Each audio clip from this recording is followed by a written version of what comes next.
So retargeting during this kind of pandemia situation, what changes to consider when doing as good retargeting for your e-commerce as possible? So we will focus on retargeting today. However, important is to consider that you also need to do customer acquisition. The majority of our brands are doing both, and doing just like retargeting is somewhat of a special case. So to gain the mass that you need for retargeting, you most likely need to do also paid customer acquisition. And for some companies, doing paid acquisition at the very moment is kind of cheaper than in more normal circumstances. So just like giving you the reminder that you need to do them both. However, today we will focus solely on retargeting models, how to do better retargeting.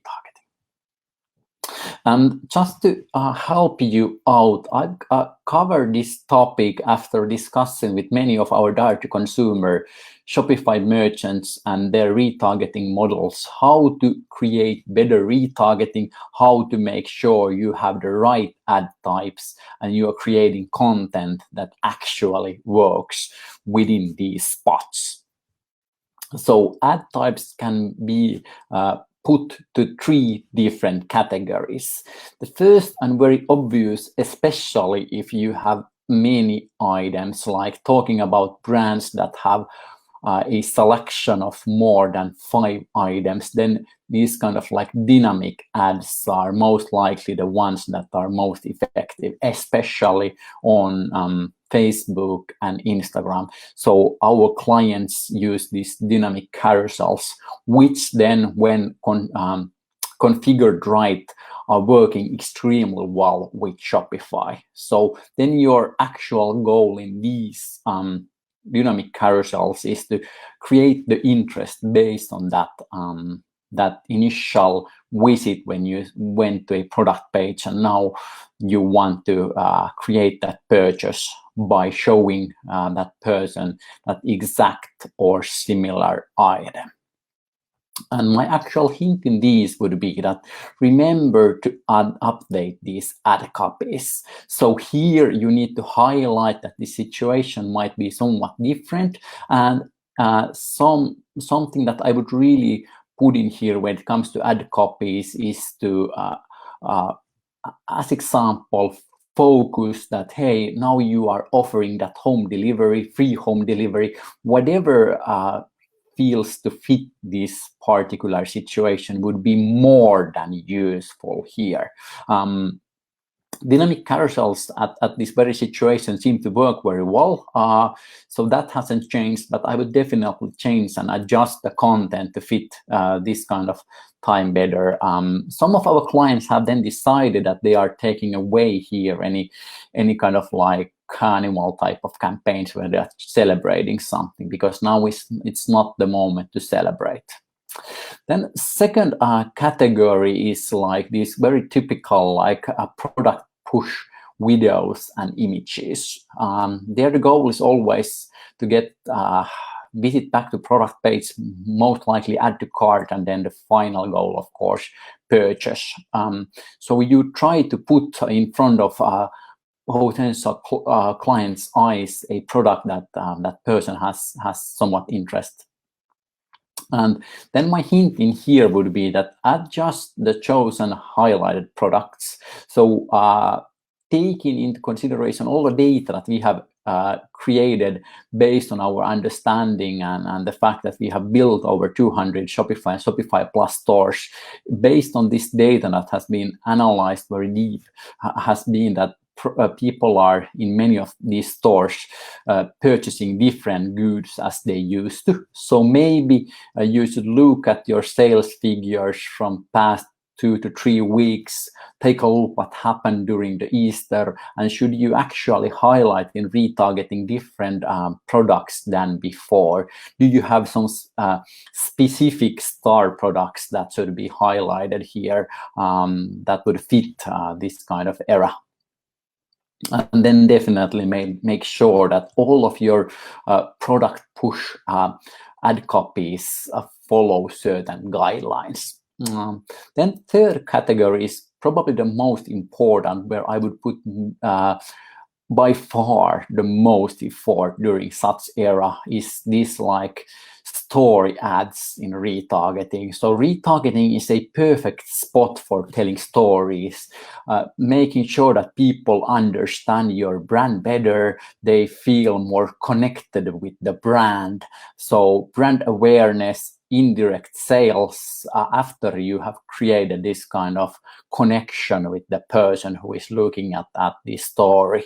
So I would recommend being like bold and brave in here, and definitely I would highlight positive attitude, customer stories. I've seen some amazing customer stories in here, and we will soon look at a couple of examples what could be working well in this kind of spot when it comes to retargeting. And then definitely looking at these like longer term customer relationships as your main focus. So think about those persons who have shopped from you for more than 6 months, who have been the most loyal clients for years. What do they have to say about your brand? What kind of emotions you have managed to wake in these clients, and why are they choosing you? If you can bring that to a positive story, then you're definitely doing retargeting that fits this timing more than well. And finally, asking you the question that you should always be able to point out when doing retargeting ads: how to stand out. What can you do differently? What is your superpower in here? Then we have some clients that are at the moment doing just retargeting. So they are sort of like playing defense. They have cut off their new customer acquisition, or they have decreased the budget to a such level that their main focus is solely in retargeting. And then that's definitely a playbook that you can use in such situation, especially if you are in a business category where you are just not like creating that level of sales you would need, or you have to wait. So in that case, this is a way to go. But just like pointing out that if you choose this all defense playbook, then the thing you should consider is looking at your frequency. So make sure your frequency won't go through the roof. That is then done by slightly lowering your budgets and creating more ad copies inside your ad sets, especially on Facebook and Instagram ads. And then the big thing here is that you should have like platform and channel specific timelines. I've had lots of questions regarding these, because I've noticed that even quite big merchants don't actually realize that how you should adapt these in this kind of COVID-19 situation. As example, Facebook gives you the possibility to retarget visitors up to 180 days from the very first visit. Typically, you gain the best ROAS during your first 30 days or 15 days or 60 days, depending on your business. But like a rule of a thumb is that you most likely gain that sale in 30 days or so. However, what happens during this kind of like COVID-19 situation? What changes should you change? Should you do some changes in your retargeting setup? Definitely, yes. Here is how. So if the purchase window changes, most likely it gets longer. So based on all the data I have access to, it seems to me that especially when purchases are more expensive, then the purchase windows is much longer than previously. So retargeting has to follow this trend. So my question to you is that how many touch points you need and what is their frequency? And just as a reminder, you can check your purchase time windows from Facebook Analytics or Google Analytics, whatever tool fits you the best. So that's one of the very basic information every serious direct-to-consumer e-commerce merchant should have. When does my first client come in and how much time does it take before that client purchases?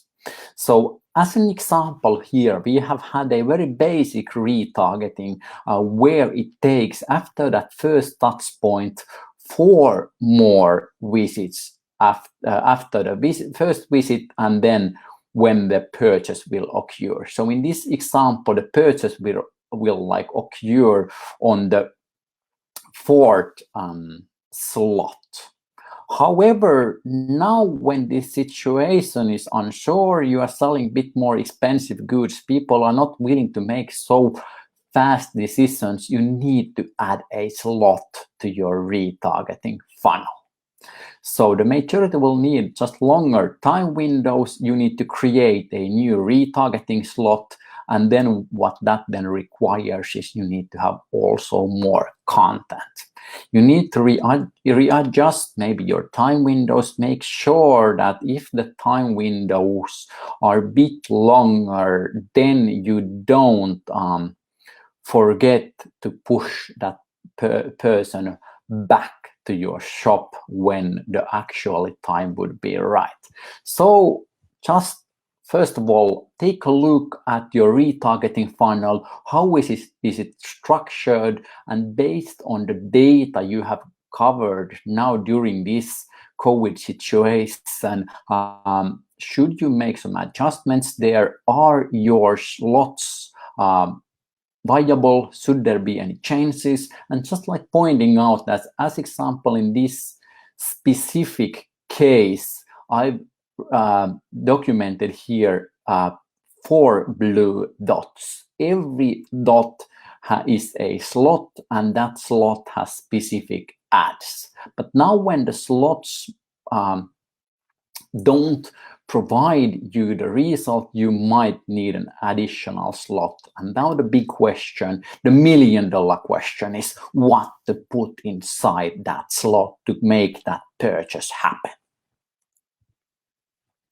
And to answer that question is that where should you put your main focus? You should understand the channels. As example, we have taken Facebook and Instagram here as channels. Could be also like paid Google advertising, could be YouTube, could be Twitter, whatever channels you are using. My big question is, where are your clients now? So it might be that in many cases, they are using different channels. We just noticed last weekend when going through a couple of our client cases that Facebook on desktop is delivering more. So now we are putting more resources to create specific content for Facebook desktop, because that is actually very functional in many markets when it comes to retargeting. Then in another customer case, we decided to add more resources to Instagram stories ads,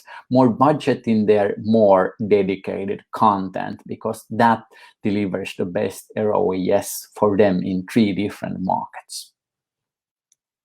And then finally, showing you some example cases from the very best. There are 2 examples, direct-to-consumer cases from US, Chubbies and Man Crates. Here you see content that they have created to amuse the clients, but to tell stories, to do something fun, just to make sure that, all right, my typical funnel isn't delivering that much of results, then I will tackle this issue by adding some more content to the latter part of the funnel. So feel free to look at these, feel free to make some adjustments, and definitely just as a reminder, these are kind of like somewhat even tacky. So use your own brand, your style, how you want to communicate for your potential clients, that now it's the time to enjoy, now it's the time to spend more time, now it's the perfect moment in the end to purchase. But that can be like indirect push before the actual purchase will occur.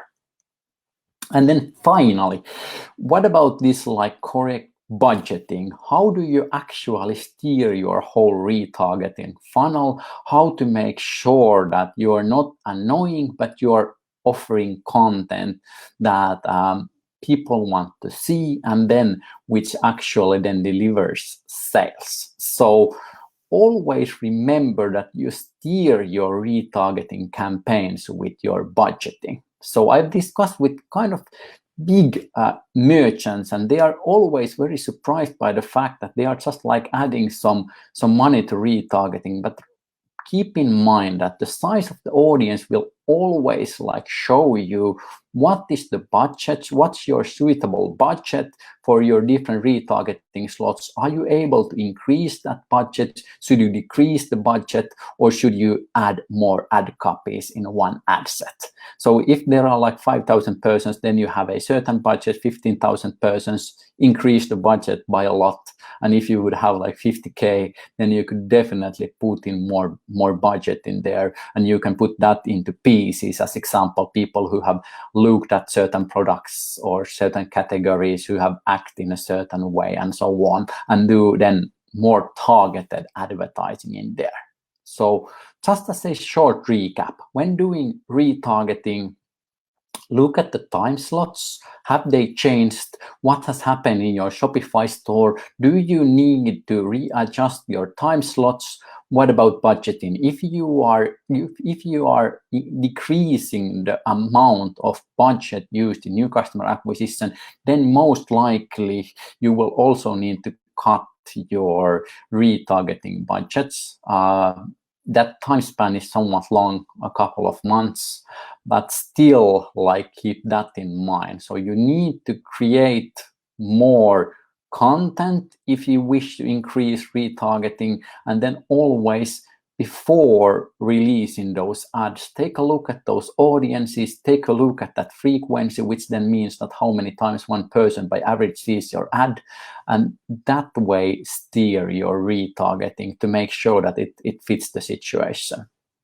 And then, as a final reminder, keep in mind that your ad copies have to be in line.